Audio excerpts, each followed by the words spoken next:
السلام علیکم ورحمۃ اللہ وبرکاتہ۔ میرے پیارے دوستو، جیسا آپ جانتے ہیں محرم الحرام کا مہینہ چل رہا ہے اور اس مہینے میں امام حسین کا ذکر کیا جاتا ہے اور امام حسین کا ذکر سنا جاتا ہے، تو پھر کیوں نہ ہم لوگ امام حسین کا ذکر کریں اور امام حسین کا ذکر سنیں۔ تو پیارے دوستو، آج کی اس ویڈیو میں آپ جانیں گے امام حسین کی شہادت ہاشمی میاں کے انداز میں۔ قتل حسین اصل میں مرگ یزید ہیں، اسلام زندہ ہوتا ہے ہر کربلا کے بعد۔ تو پیارے دوستو، دیکھیے اس ویڈیو کو۔ حسین دین ہے اور اس کا اندازہ انہیں خود بھی تھا۔ اب میں ایک سوال کرنے جا رہا ہوں۔ ہزاروں سینکڑوں تقریریں ہو چکی ہیں کربلا معلیٰ کا واقعہ ہونے کے بعد آج تک، اور آج سے لے کے قیامت تک ہوتی رہیں گی، مگر ایک سوال اٹھاتا ہوں، اگر اس کا میں بھرپور جواب دے سکوں تو خاتمہ بالخیر کا طلبگار ہوں کہ آپ دعا فرمائیں۔ وہ یہ کہ امام حسین علیہ السلام کی شہادت کے بعد کوئی شہید نہیں ہوا، وہ بھی نہیں ہوا جو very very nearest to Hussain, closer to Hussain, اور حسین کے بعد امام، اتنا امپورٹنٹ پرسنالٹی، وہ بھی شہید نہیں ہوئی۔ امام زین العابدین سید الساجدین وہ شہید نہیں ہوئے، جبکہ حسین کے بعد امام زین العابدین کے لیول کا اہل بیت میں کربلا میں کوئی دوسرا نہ تھا۔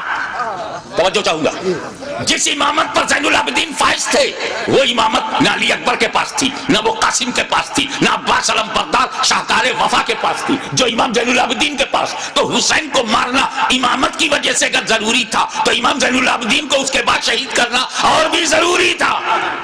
لیکن امام حسین کے بعد کسی کا شہید نہ ہونا ثبوت ہے، دلیل ہے کہ اگر امام حسین اور پہلے شہید ہو جاتے تو سب بچ جاتے۔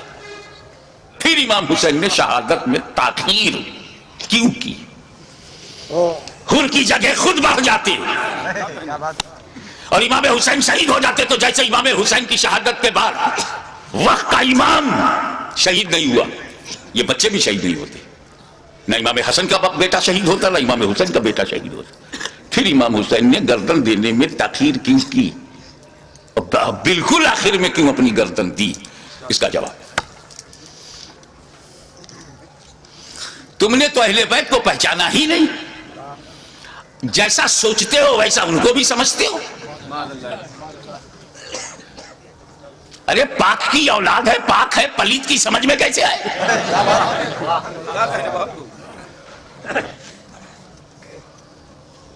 آپ غور فرمائیں کہ جن مکے والوں نے پتھر برسائے، راہوں میں کانٹے بچھائے، شاب ابی طالب میں 2.5 سال تک محاصرے میں رکھا، آب و دانا بند،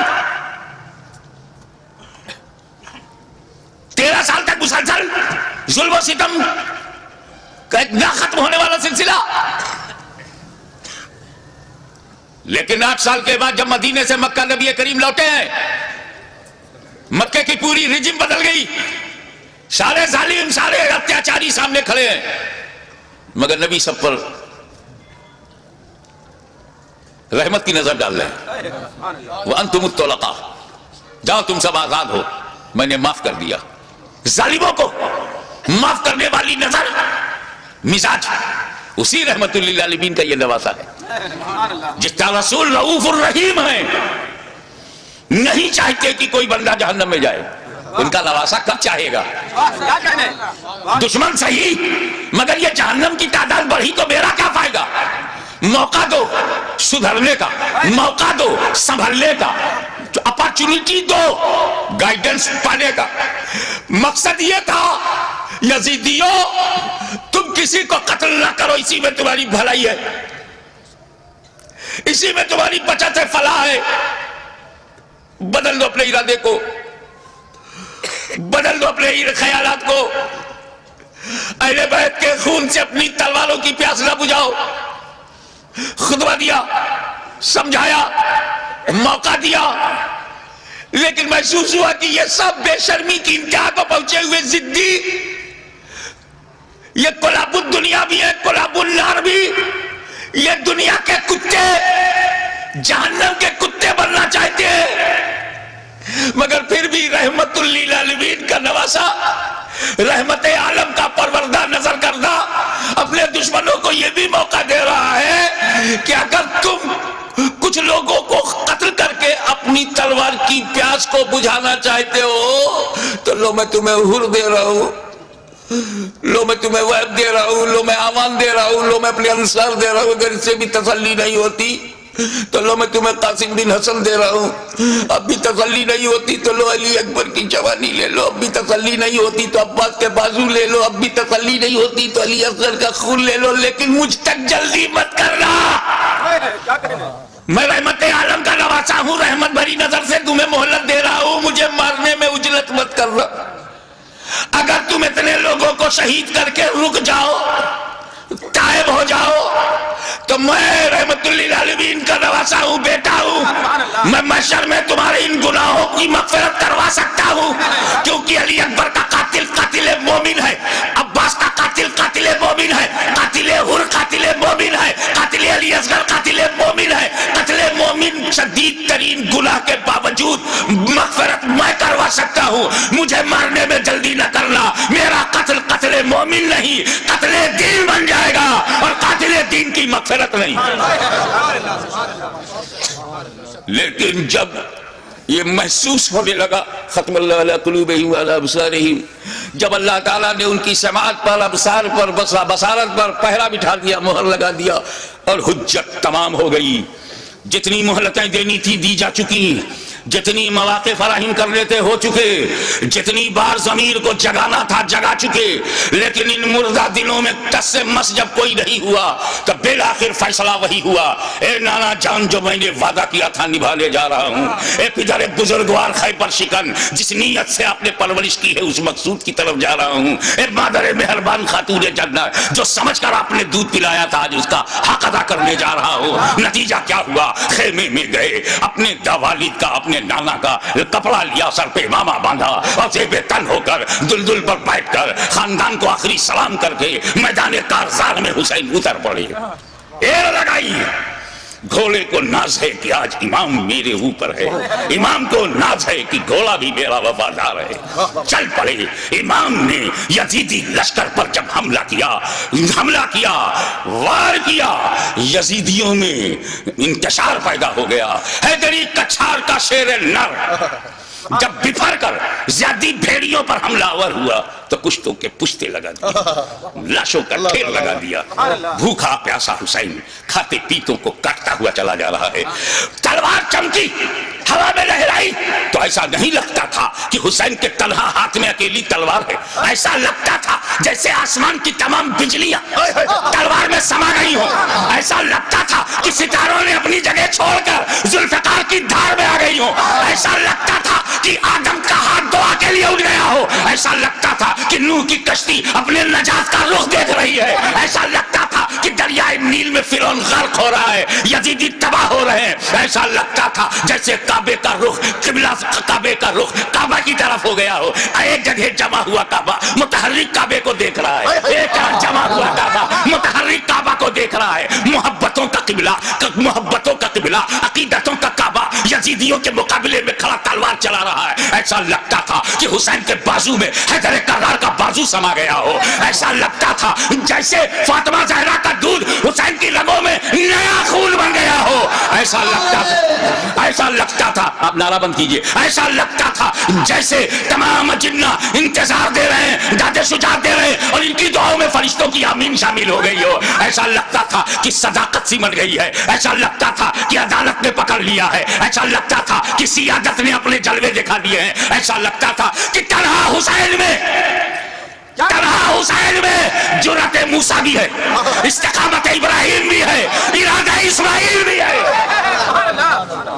اس وقت سامنے شیطان تھا، اسماعیل کا ارادہ پہاڑ تھا، اس وقت یزیدی فوج ہے، حسین کا ارادہ پہاڑ ہے۔ تلوار چلتی رہی، کشتوں کے پشتے لگتے رہے، لاشوں کے ڈھیر لگا دیے۔ اب اس تلوار کو روکا کیسے جائے؟ اس تلوار کا رکنا یزیدی نقطہ نظر سے بہت ضروری تھا. یہ تلوار رکے گی تو یزیدی بچیں گے. زیادی بھیڑیوں کو کاٹتے تھے جیسے کوئی گاجر مولی کو کاٹ رہا ہو. میمنہ پر حملہ آور ہوا تو میمنہ صاف ہو گیا. شیر خدا میسرے کی طرف رخ کرتا ہے, میسرہ صاف ہو گیا. یزید کے قلب پر حملہ کرتا ہے, لشکر کا قلب صاف ہو جاتا ہے. اب پریشانی. ابن سعد ابن زیاد پریشان ہو گئے. شمر ذوالجوشن حیران ہو گیا. خولی مایوس ہو گیا. یا اللہ یہ کیا ہو رہا ہے؟ ایک ہی آدمی سب کی گردنیں کاٹتا چلا جا رہا ہے. کہیں ایسا نہ ہو کہ ایک تاریخ ایسی بن جائے کہ 20,000 کے لشکر جرار کو تنہا ایک آدمی نے شکست دے دیا. اس تلوار کو رکنا چاہیے, یہ تلوار رکنی چاہیے. مگر اس تلوار کو روکا کیسے جائے؟ وہ تلوار جسے بھوک نہ روک سکی, وہ تلوار جسے پیاس نہ روک سکی, وہ تلوار جسے لاشیں نہ روک سکی, وہ تلوار جسے زینب و سکینہ کے ماریز خطر میں آ جانے کا اندیشہ نہ روک سکا, وہ تلوار جسے علی اکبر کی لٹی ہوئی جوانی نہ روکے, وہ تلوار جسے لٹا ہوا قاسم کا شباب نہ روکے, وہ تلوار جسے عباس علم بردار کے کٹے ہوئے بازو نہ روکے, وہ تلوار جسے معصوم اور شیر خوار بچہ علی اصغر کی موت نہ روک سکے. اس تلوار کو کوئی روک نہیں سکتا. زمین بھی تائید میں ہے, آسمان بھی حمایت میں ہے, فضا بھی مددگار ہے. اس تلوار کو کوئی روک نہیں سکتا. وہ تلوار جو بھوک سے نہ رکے, پیاس سے نہ رکے, قتل سے نہ رکے, خیموں میں لاشیں لے جانے سے نہ رکے. اچانک وہ تلوار رک گئی. وہ تلوار رک گئی. بس یہی نازک سا موڑ ہے. وہ تلوار رک گئی.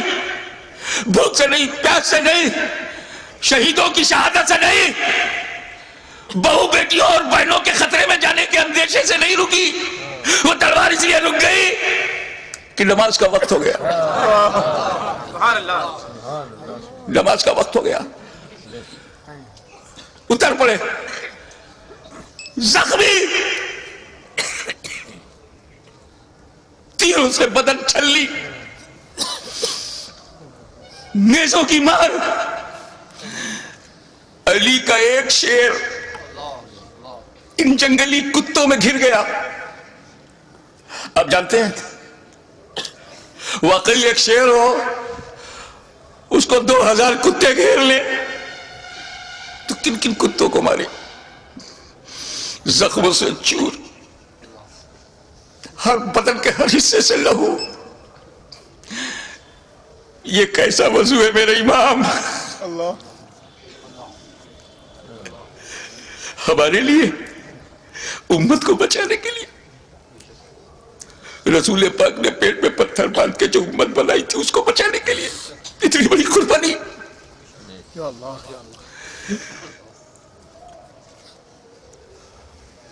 زمین پر گرے سجدے میں. یزیدیوں نے سوچا بس یہی موقع ہے, اگر یہ اٹھے گا شیر تو پھر مارے گا, اسے اٹھنے نہ دو. شقی القلب پتھر دلوں نے نبی کا کلمہ پڑھتے ہوئے بھی نبی کے نواسے کو, نبی کی جان کو, نبی کی پہچان کو, نبی کے بیٹے کو, نبی کی نسل کو, نبی کی اولاد کو, نبی کے نور کو سجدے کی حالت میں ایسا وار کیا. سر مبارک تن مبارک سے جدا ہو گیا. انا للہ و انا الیہ راجعون. کٹ گیا, گردن کٹ گئی. سنی مسلمانوں, گردن کٹ گئی. کون سی گردن؟ جس کو تمہارا ہمارا نبی چوما کرتا تھا, کٹ گئی. کعبے کے ایک پتھر کو میرے نبی نے ایک بار چوما, حجر اسود کو قیامت تک لوگ چومیں گے, مگر حسین کے گلے کو تو نبی نے بار بار چوما تھا, بار بار چوما تھا. تم کہتے ہو حسین کا گلا کٹا, حسین کا گلا کٹا. میری دل سے پوچھ, بوسا گاہ مصطفیٰ کٹ گئی, بوسا گاہ رسول کو کاٹ دیا. میں ایک مرتبہ بیمار پڑا تھا برطانیہ میں. میری ماں کا خط آیا, بیٹا تمہاری کیسی طبیعت ہے؟ مجھے بڑا تعجب ہوا. میری ماں کی چونچا شریف میں, وہ انگلینڈ میں, ان کو محسوس کیسے ہوا تو کسی نے سمجھایا یہ ممتا ہے, یہ خون کا رشتہ ہے. تو بیمار پڑ گیا تھا, سر سمندر پار خون کے رشتے نے ماں کے دل میں احساس ڈالا. ارے جب ماں بیٹے میں احساس کا یہ رشتہ ہوتا ہے تو جب حسین کا گلا کٹا ہوگا تو لبے مصطفیٰ پہ کیا گزری ہوگی.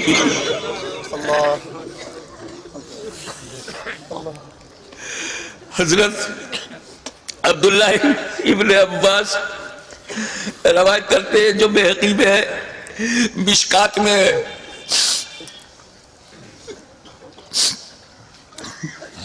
کہ ام المومنین ام سلمہ نے خواب میں دیکھا کہ حضور صلی اللہ علیہ وسلم کے ہاتھ میں شیشہ ہے. پوچھا یا رسول اللہ یہ کیا ہے؟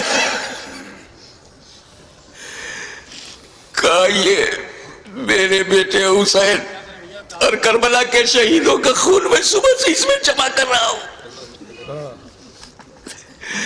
رسول مبارک کی ریشی مبارک پر غبار بالوں میں بکھرا ہو، ہاتھ میں شہدائے کربلا کا لہو.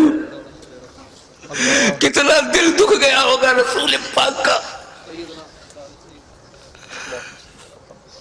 سر کٹا، کیسے بولوں، نہیں کہہ پا رہا ہوں. کسی اور گھر کا واقعہ ہوتا تو میں تفصیل سے بیان کرتا. یہ غم تو میرے اپنے خاندان کا غم ہے، یہ تو اہل بیت کی آزمائش کا. بس یوں سمجھو کہ نیزے پہ اس سر کو اٹھایا ظالموں نے. نیزے پہ اٹھانے کا مطلب کچھ سمجھ میں آیا؟ گردن کٹ گئی، نیزے کو رکھا گا اس گلے میں جس سے رسول پاک کا لعاب دہن گزرا تھا، وہ گلا جس سے خاتون جنت کا جنتی دودھ گزرا تھا، جس پر علی مرتضیٰ کے دیے ہوئے لقمے گزرے تھے. امام علی مقام کے گلے میں وہ گلا کٹا ہوا دیکھا ہوگا، جب گلا کٹتا ہے تو ایک اسی میں ڈال دیا. ارے جسے نبی چومتے تھے اس پہ تم نے نوکے نیزا. یزیدیوں، تم نے کل بھی حسین کو ستایا تھا، آج بھی ستا رہے ہو. فرق یہ ہے کہ کل نوکے نیزا سے تکلیف پہنچائی تھی، آج اپنی تقریروں میں نوکے زبان سے تکلیف پہنچا رہے ہو، نوکے قلم سے تکلیف پہنچا رہے ہو. یاد رکھو حسین نے امت کو اسی لیے بچایا ہے کہ ساری زندگی امت حسین پر قربان ہوتی رہے گی، حسین پر ہم اپنی جان دیتے رہیں گے. نیزے پہ اٹھا لیا، یہ تو ہندوستان کا کوئی اتیاچاری بھی نہیں کرتا. نیزے پہ اٹھا لیا، حسین کے سر مبارک کو لو کے نیزہ پہ رکھ کر اٹھا دیا. جلوس نکالا، لو کے نیزہ پہ بلند کر دیا امام کا سر، اور وہیں سے میرا امام اپنے غلاموں کو آخری درس دے رہا ہے. اے میرے غلاموں دیکھو، یزیدیوں کی بھیڑ میں، یزیدیوں کے لشکر میں تیرا امام کا سر اوپر ہے، تیرے امام کا سر اوپر ہے، تیرے امام کا سر بلند ہے. یعنی جن کا سر کٹا نہیں، ان کا سر نیچے ہے، جس کا کٹ گیا وہ سر بلند ہے. تبھی تو غریب نواز نے کہا سردار نداد دست در دست یزید حقا کی بنائے لا الہ حسین. وآخر دعوانا الحمدللہ.